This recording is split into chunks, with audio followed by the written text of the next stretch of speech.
आपका स्वागत है हमारे इस चैनल जी एजुकेट्स पे। इस वीडियो में हम लोग स्विच, केस, डिफॉल्ट जैसे कुछ कीवर्ड्स डिस्कस करने जा रहे हैं। देखिए, हम लोगों ने इफ एल्स का प्रोग्राम बनाया है। क्यों बनाया था? दो सिचुएशन में से किसी एक चीज को सिलेक्ट करने के लिए। आपके पास एक इफ वाला पार्ट होता था, एक एल्स वाला पार्ट होता था, लेकिन दोनों में से किसी एक चीज को ही आप एग्जीक्यूट करवाते थे, या तो इफ वाला या तो एल्स वाला। लेकिन सिचुएशन सिर्फ दो ही हो सकता था बस इफ एल्स में। लेकिन अगर मान लीजिए आपके पास 3 सिचुएशन हो, उसमें से कोई एक सिलेक्ट करना हो, 4 सिचुएशन हो, उसमें से एक सिलेक्ट करना हो, 15 सिचुएशन हो, उसमें से कोई एक सिलेक्ट करना हो, उस केस के लिए हम लोग स्विच केस वाला प्रोग्राम बनाते हैं। तो दो के लिए तो इफ एल्स, लेकिन दो से अधिक सिचुएशन में से कोई एक को सिलेक्ट करने के लिए ही हम लोग स्विच केस का यूज करते हैं। अगर आप लोगों ने कौन बनेगा करोड़पति देखा होगा, तो उसमें एक क्वेश्चन के 4 ऑप्शन होते थे और उसमें से कोई एक को हम सिलेक्ट करते थे। तो जब 4 में से कोई एक को सिलेक्ट करना हो, तो हम उस चीज को स्विच केस से ज्यादा अच्छे तरीके से बना पाएंगे कंपैरेटिव इफ एल्स से। अब स्विच एक कीवर्ड है, केस भी एक कीवर्ड है और डिफॉल्ट भी एक कीवर्ड है। पहले एक बहुत अच्छा एग्जांपल नहीं, पहले एक डेमो लेते हैं इस चीज का कि इसका सिंटेक्स कैसा है, फिर हम एक अच्छे एग्जांपल से इसको डिस्कशन करा करके आपको समझा देंगे। देखिए ध्यान से इस चीज को। हमने सबसे पहले एक आई वेरिएबल ले लिया है, उसकी वैल्यू 2 ही होगा, ये कोई जरूरी नहीं है। इसकी वैल्यू हम कुछ भी रख सकते हैं, 2, 3। बेसिकली हम यूजर से भी ले सकते हैं, मैं करके दिखाऊंगा अभी जब प्रोग्राम बनाऊंगा तब। लेकिन अभी सिर्फ सिंटेक्स पे ध्यान दीजिए आप। स्विच, आपको स्विच करना है।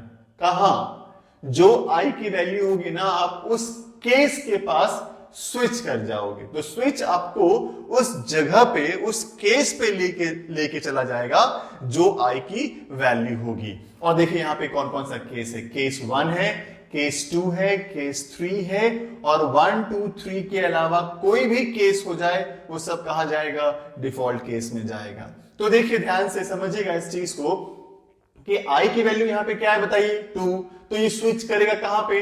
केस नंबर 2 के पास। तो वो सीधा स्विच करके यहां ले जाएगा। लेकिन स्विच का काम सिर्फ इतना ही होता है कि वो वहां सिर्फ ले जा सकता है, निकालता नहीं है। वो स्विच सिर्फ पहुंचाएगा, और जब पहुंचाएगा तो क्या प्रिंट होना चाहिए? केस 2।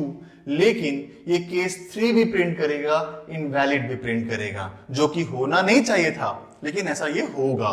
क्यों? क्योंकि स्विच का काम सिर्फ पहुंचाने का होता है। वो सिर्फ जिस केस के पास पहुंचाएगा उसके नीचे जो भी कुछ होगा वो सब के सब चलेगा।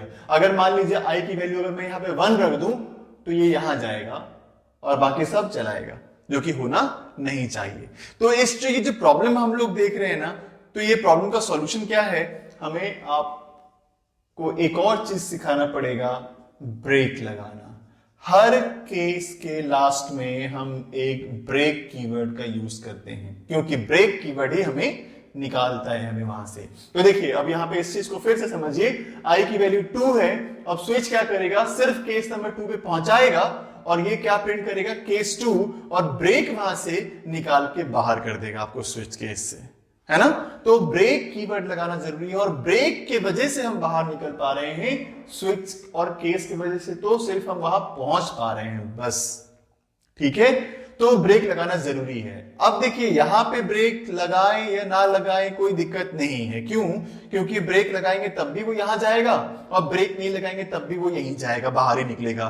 तो जब वो निकल ही रहा है अपने आप, तो ब्रेक लगा करके निकालने की क्या जरूरत है ना? तो मैंने फिर से क्या बता दिया आपको, एक बार फिर से समराइज कर दूं। स्विच पहुंचाता है, ब्रेक निकालता है वहां से। तो हम लोग इसको ऐसे यूज करते हैं। देखिए हमें यहां पे ये नहीं सोचना चाहिए कि यहां सिर्फ एक ही स्टेटमेंट होगा। आप जितने स्टेटमेंट लिखना है लिख लीजिए, बीच में कोई कर्ली ब्रेसेस लगाने की जरूरत नहीं है उसको इनक्लोज करने के लिए, ये बताने के लिए कि यहां से स्विच स्टार्ट हो रहा है, ये केस स्टार्ट हो रहा है और यहां तक जा रहा है। नहीं, आप यहां से लेकर के जो भी कुछ लिखोगे ना, जितनी लाइन लिखोगे वो सब केस नंबर 1 पे ही जाएगा। और इनफैक्ट अगर ब्रेक नहीं लिखोगे तो नीचे वाला भी चला जाना है वो, तो है ना? तो चलिए इसको और समझते हैं, उसकी सिंटेक्स को और ध्यान से देखते हैं। यहां पे कॉलन होता है और यहाँ पे कांस्टेंट नंबर ही हो सकता है। यहाँ पे इंटीजर कांस्टेंट हो सकता है, कैरेक्टर कांस्टेंट हो सकता है, फ्लोट कांस्टेंट भी नहीं हो सकता। आप यहाँ पे 1 लिख सकते हो इंटीजर वैल्यू के तौर पे, कैरेक्टर के तौर पे लिख सकते हो। अगर कैरेक्टर कब होगा, जब आप सिंगल कोट्स लिखोगे तब। लेकिन सिर्फ 2 ही चीजें अलाउड है, बाकी कोई चीज यहाँ अलाउड नहीं है। यहाँ पे आप वेरिएबल नहीं लिख सकते हो, यहाँ आई जे के फॉर्म में, वेरिएबल के फॉर्म में आप उन चीजों को नहीं लिख सकते हो यहाँ पे। नेक्स्ट पॉइंट है कि डिफॉल्ट को क्या लास्ट में लिखना जरूरी है? नहीं, डिफॉल्ट को आप कहीं पे भी लिख सकते हो, कोई दिक्कत नहीं है। लेकिन डिफॉल्ट के पास एग्जीक्यूशन जाएगा ही कब? जब कोई केस मैच नहीं करेगा, तब वो डिफॉल्ट के पास जाएगा। लेकिन अगर आप डिफॉल्ट ऊपर लिखते हो तो फिर ब्रेक लगाना पड़ेगा। ब्रेक हम ये नहीं समझा जाए कि ब्रेक डिफॉल्ट के साथ नहीं लगता, नहीं, ब्रेक उसके साथ नहीं लगता जो सबसे लास्ट में होता है। ठीक है, तो अगर डिफॉल्ट ऊपर जाएगा तो ब्रेक भी लगाना पड़ेगा आपको कहीं ना कहीं।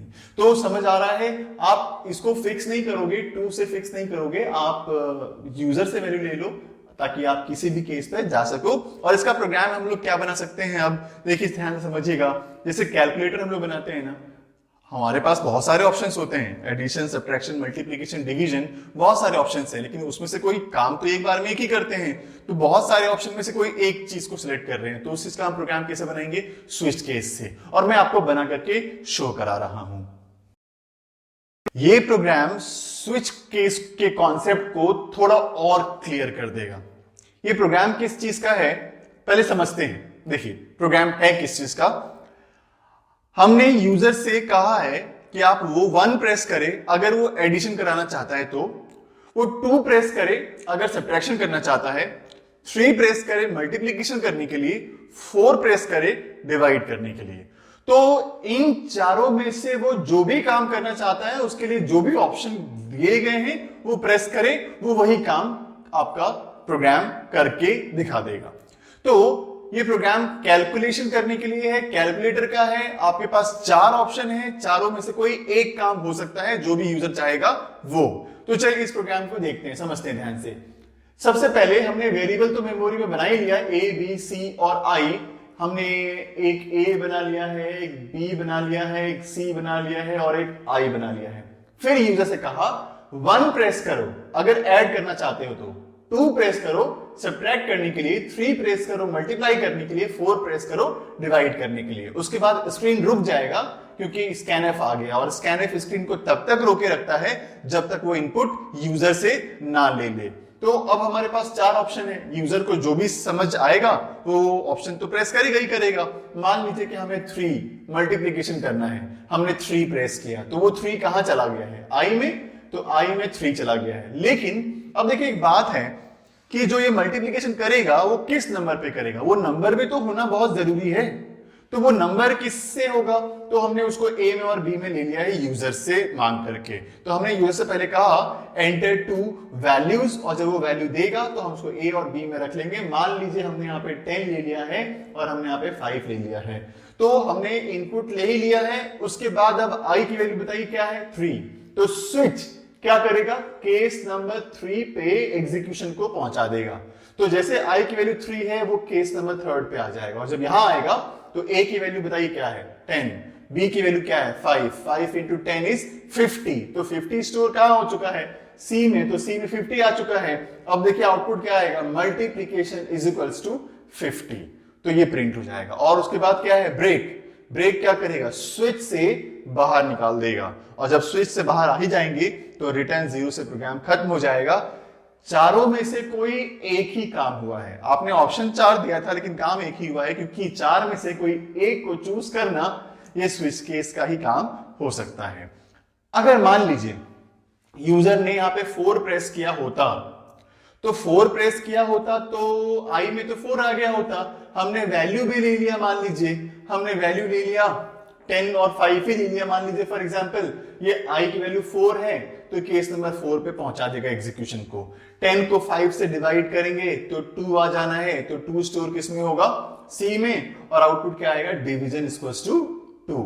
तो सही है, ठीक है, ब्रेक होकर के लूप से, सॉरी लूप नहीं, स्विच केस से बाहर आ जाएगा।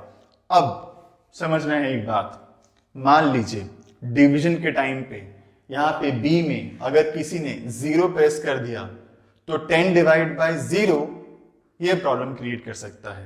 अगर आपने 10 डिवाइड बाय 0 किया तो रन टाइम पे एरर आएगा, और ये रन टाइम पे एरर आने की वजह से ये प्रोग्राम अच्छे से नहीं चलेगा, डिवाइड होकर के नहीं शो करेगा।